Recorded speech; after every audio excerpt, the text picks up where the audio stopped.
I'm very excited to introduce our first panel.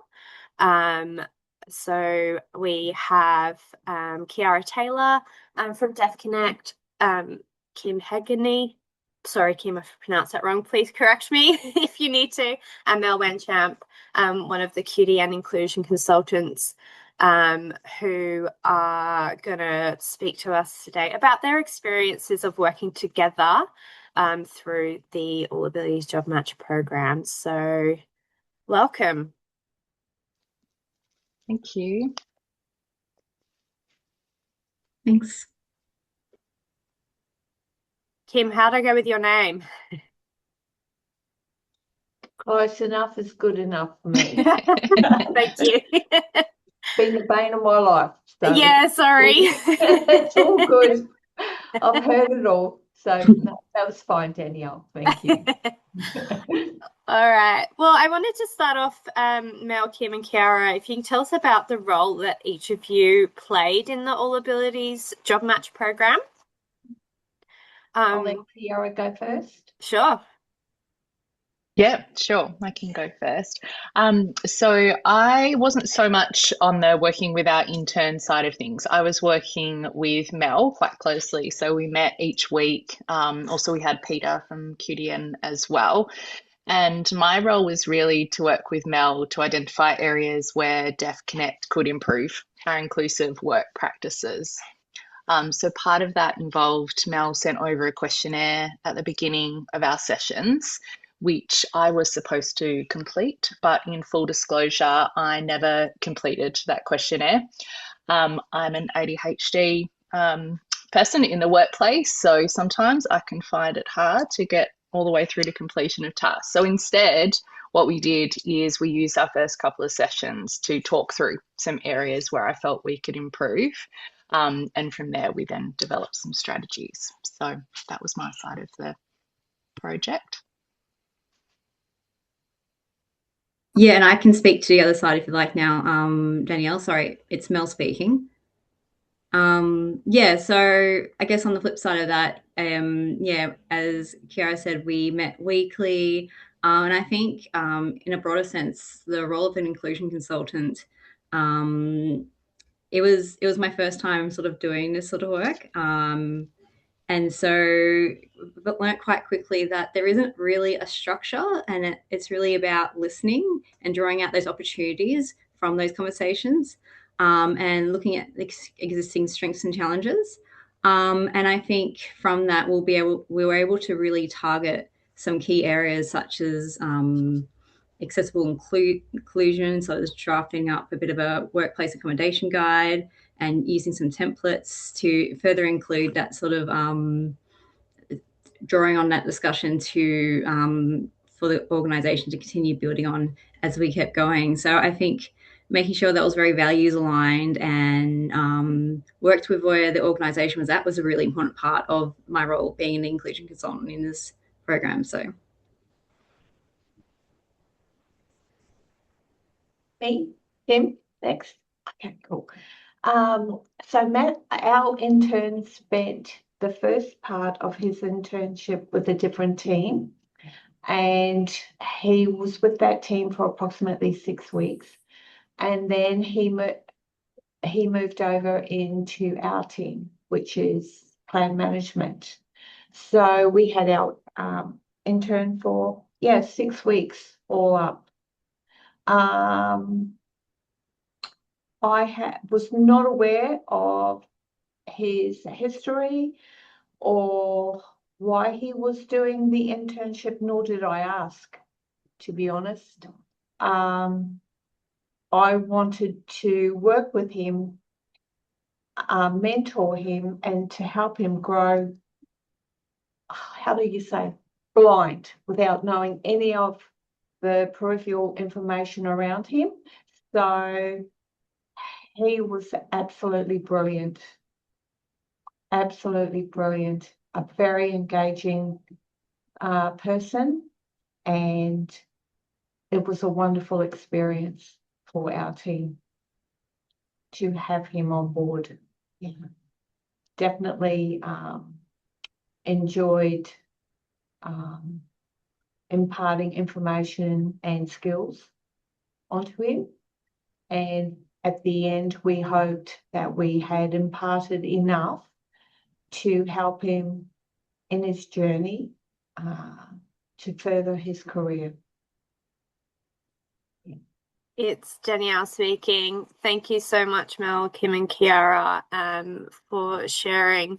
And actually, Kim, I wanted to just touch on a bit about what you said there, because I think from the start of this process, it was really clear to me that Deaf Connect were committed about ensuring any internship placement that you offered was meaningful for the intern, and it was about career development and their interests. And so it's so nice to see that, to hear that you felt as a supervisor, you were really able to put that into practice and into action throughout the internship. I think a good internship, yes, this program was about creating employment opportunities, but when you do that through an internship placement, that learning and development is just as important as ensuring that getting paid. And so I love that it was really, really seen as a career development opportunity, and not just a standard placement, if that makes sense. So thank you for sharing. Mel and Kiara, I know that you worked really closely together, and you've touched on a little bit already about how you went about the process of working together. But I wondered if you wanted to touch a little bit on what it was like working together. Kiara, having somebody external with lived experience coming into the organisation to work with you, and then Mel, yourself, going to an organisation that you perhaps hadn't connected with before. What was that process like for you? Kiara speaking.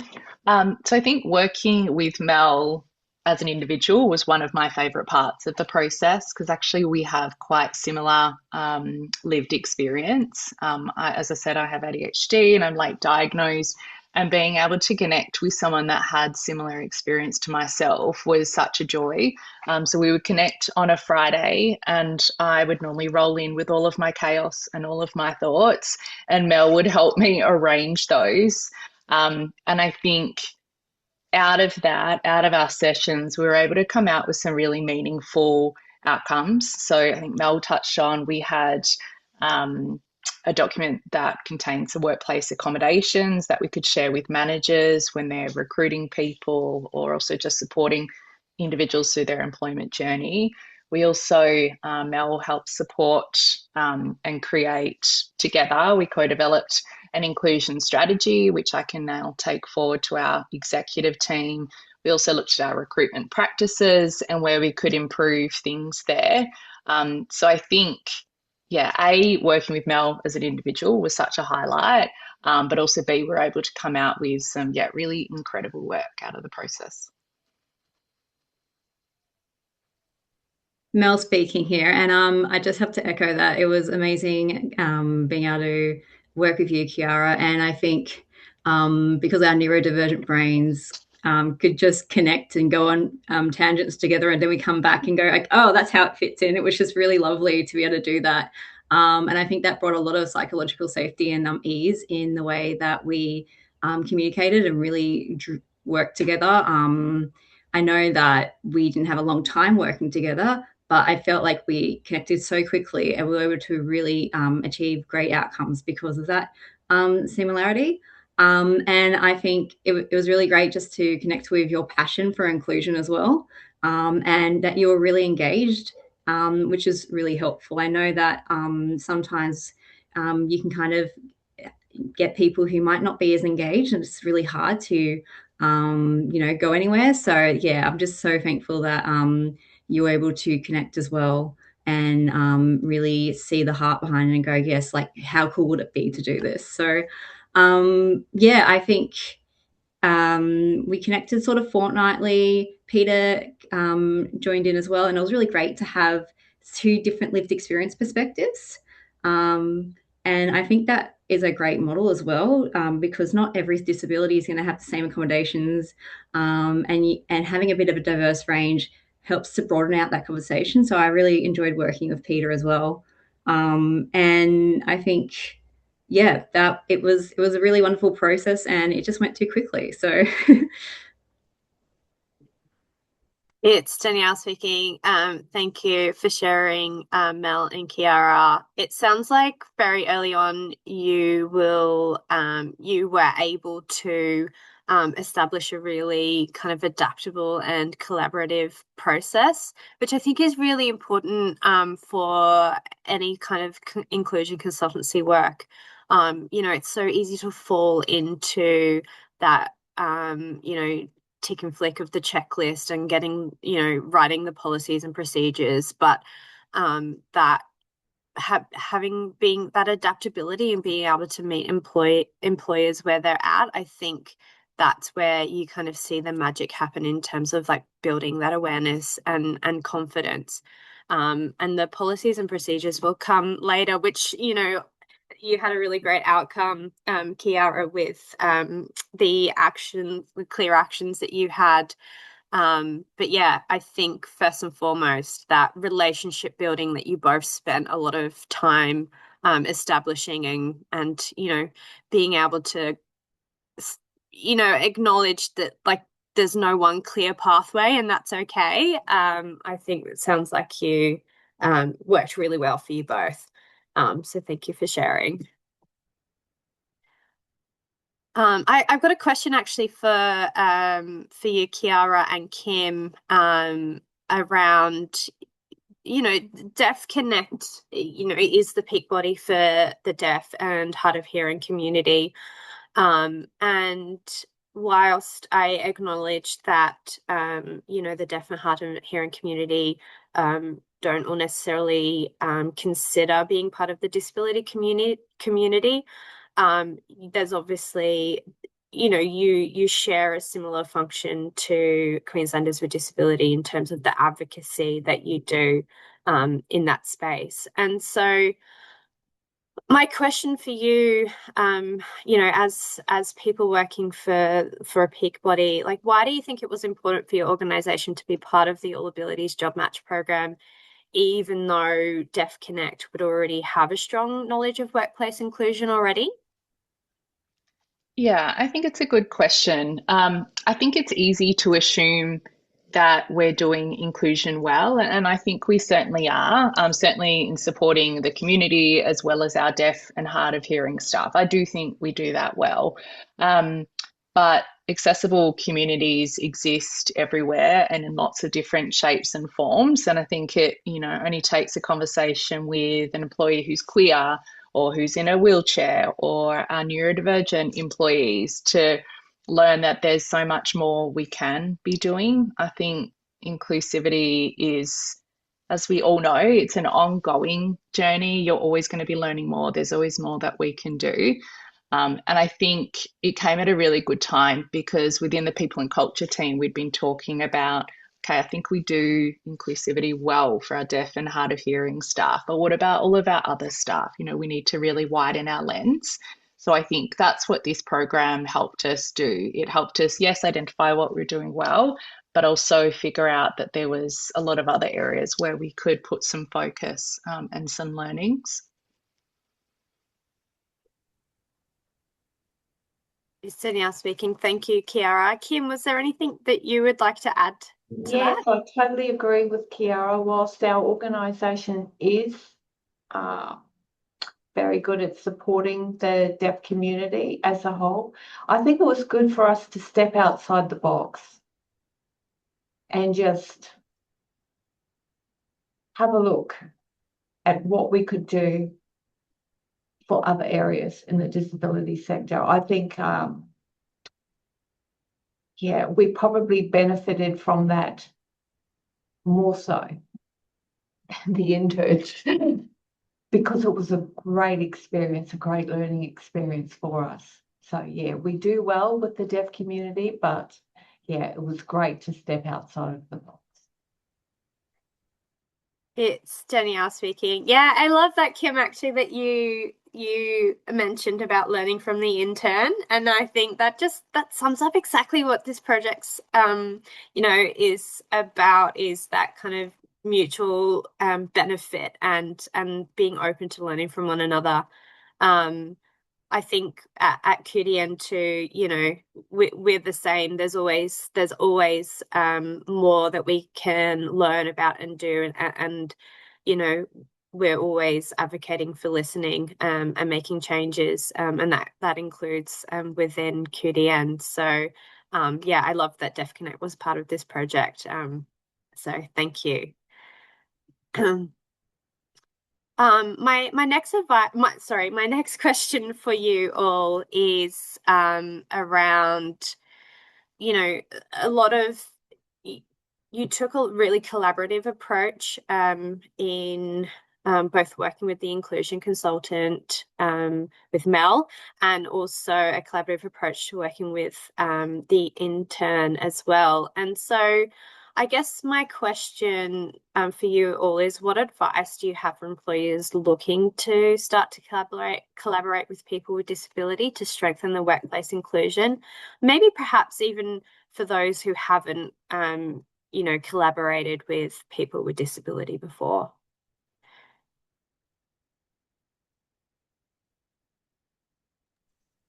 It's Mel speaking here. I think really it's just about a mindset. People can kind of start with, oh, what tools, what resources, what's the checklist? If we tick these things off, we'll be inclusive. And it's really bigger than that. It's about having that mindset of, let's look at what we're doing currently. Let's look at the strengths that people with disability bring and how we can integrate that into our workforce, how we can just make tiny adjustments in our everyday working environment that not just empower people with disability, but actually make a really good cultural shift across the entire organization. I'm going to share an example that I learned from Deaf Connect that Kiara was sharing was, I think they had like dim lights off Friday, and I think it was just like letting in like the natural daylight. And people really loved that. They really loved just having that like low sensory, and it just really made the day more chill. And that helps people with light sensitivities, but it also just helped the whole culture. And so I think just thinking outside the box is really important as well. I think, yeah, it's about engaging with your current staff. I think it's also about ensuring that your job advertisements are openly saying we are actively want to hire people with disability, and please ask us about any accommodations that you have. Like, don't wait for people with disability to ask for accommodations in advance. Like, already offer the invitation, because yeah, it's so hard to feel like you have to ask for things all the time, that you're being a bit of a burden. Like, make it welcoming, make it open. And I would just say, like, your payoff is you get really dedicated staff who approach things differently and bring a broader range of experience and innovation to the organization.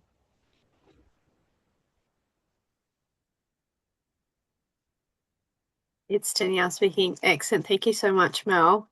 Kim and Kiara, is there anything? Oh, Kiara, I can see you're unmuted. You go for it. Kiara speaking. So yeah, similar to what Mel said, I would say be open-minded and curious. I think it's really easy to overcomplicate things, or sometimes there's fear when you're doing something new like this. But yeah, I would say be open-minded and curious. There's no right or wrong here. You can start from a place like we do, where we already have decent inclusion, or you could be starting from the very beginning. Each person with disability is an individual, and they're going to have their own experience. So stay open, listen to people's experiences. And anytime you do that, I think it doesn't just benefit the person with disability, it benefits your entire workforce and your entire organisation. Like Mel said, with the Lights Off Friday, we do that in our Perth office. And actually, that's ended up creating some permanent change, where we've been able to take some really bright overhead lights and dim them permanently. And we have someone who's deafblind in our Perth office. So obviously consulted with that individual to make sure the light worked for them, but also with our neurodiverse staff and create some really long-term change.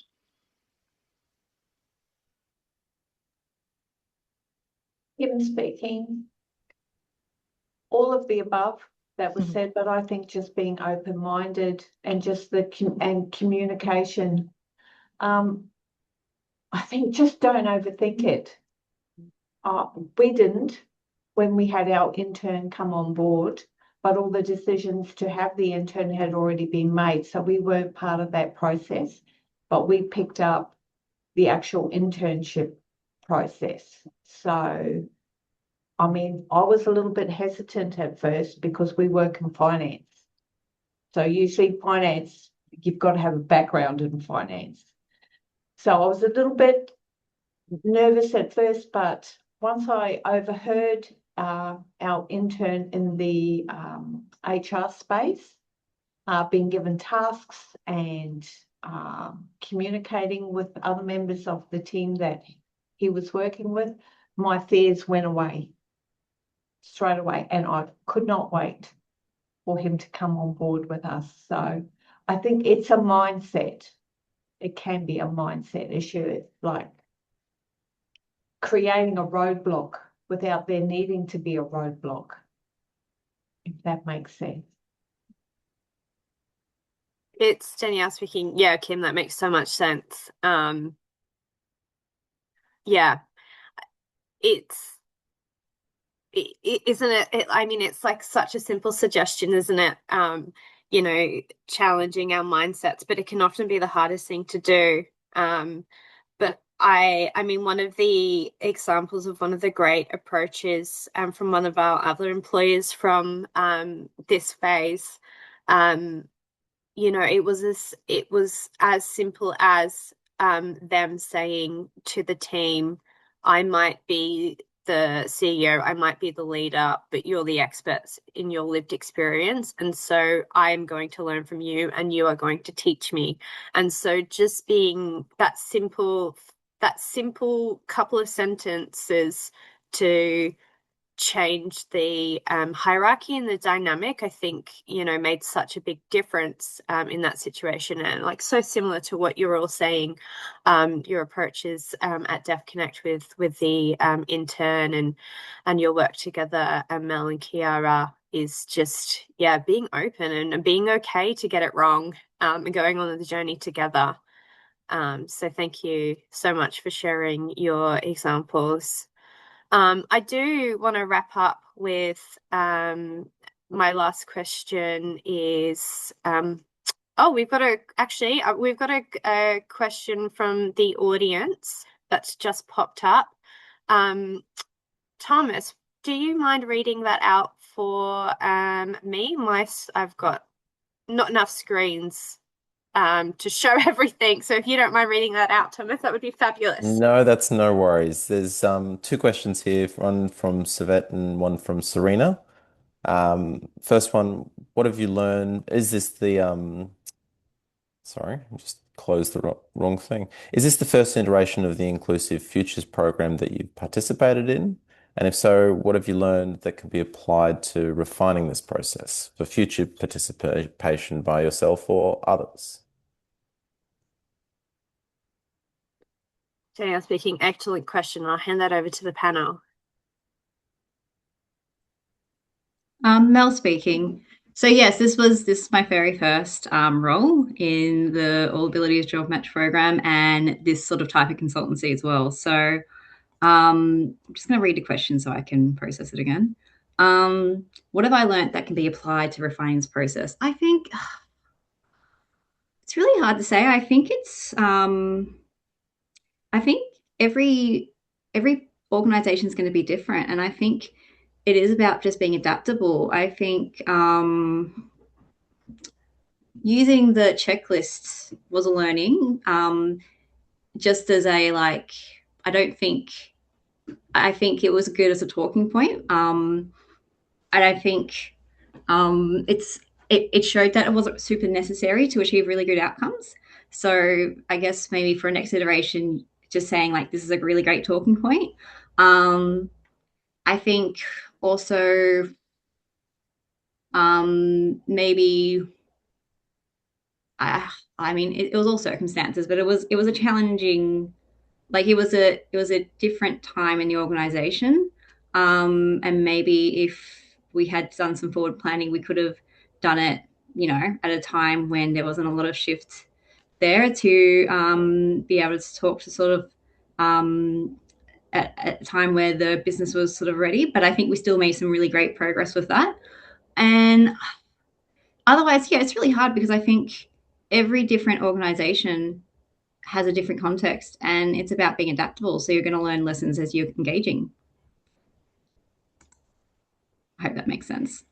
Yara speaking. Yeah, I think Mel raises a good point that it was a big time of change at DevConnect. So we were going through one of the biggest restructures we've ever done, as well as changing over our Chief People and Culture Officer at the time. So there was a lot happening. So I think a big lesson learned for me is that it is important to carve out time, space, capacity to be able to really focus on this work. But in saying that, I also wouldn't let that prevent or stop people from participating because, again, we can't always get things perfect. So sometimes you just have to dive in. And I think Mel and I both did our absolute best and we were able to show we still had great outcomes. So time and capacity is great if you can get it. Also, I think what Mel said about maybe some really decent prep before we go into the program in terms of what's it going to look like? How often are we meeting? What's the goal here? I think doing some of that prep work before commencing is helpful too.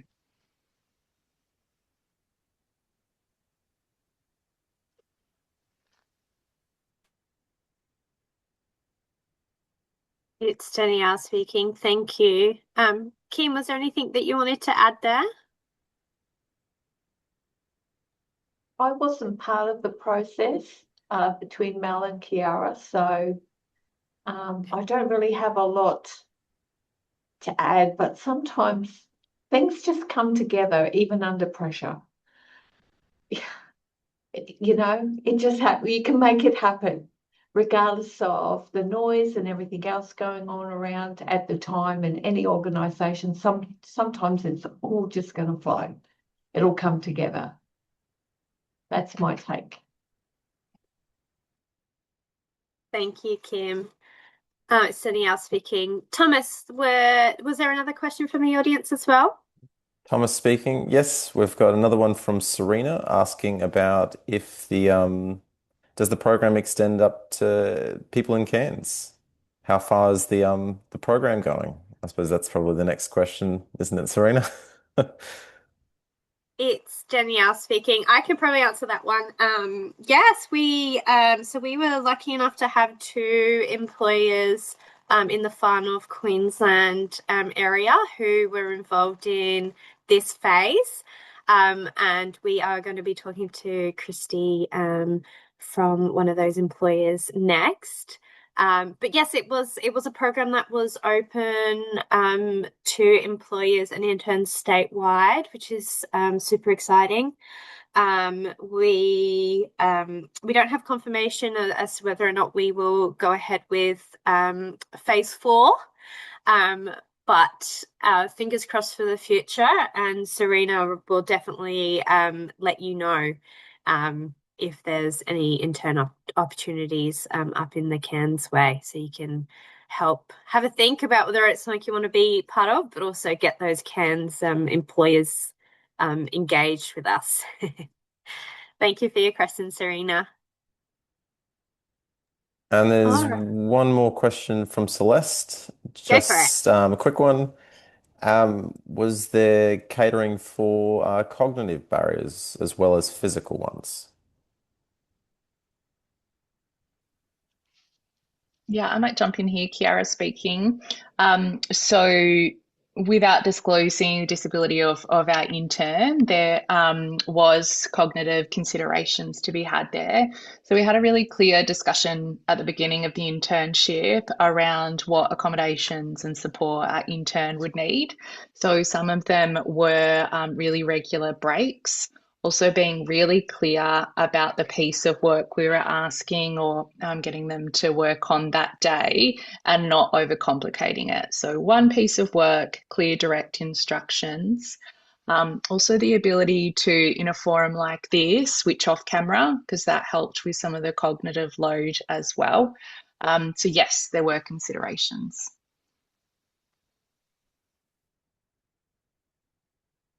That's all for the questions from the floor.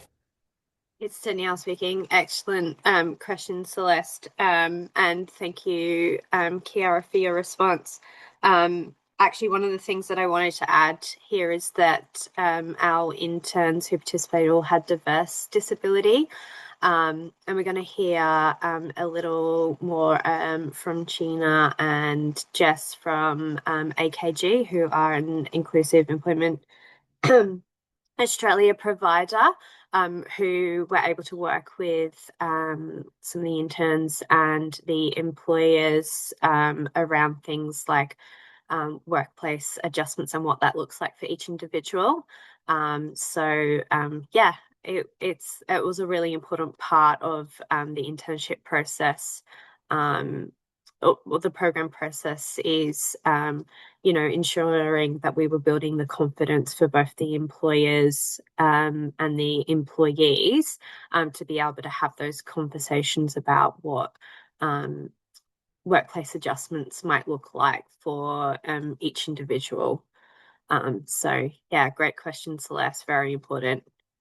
I'd like to say a massive thank you to Mel, Kim, and Kiara for sharing their learnings today.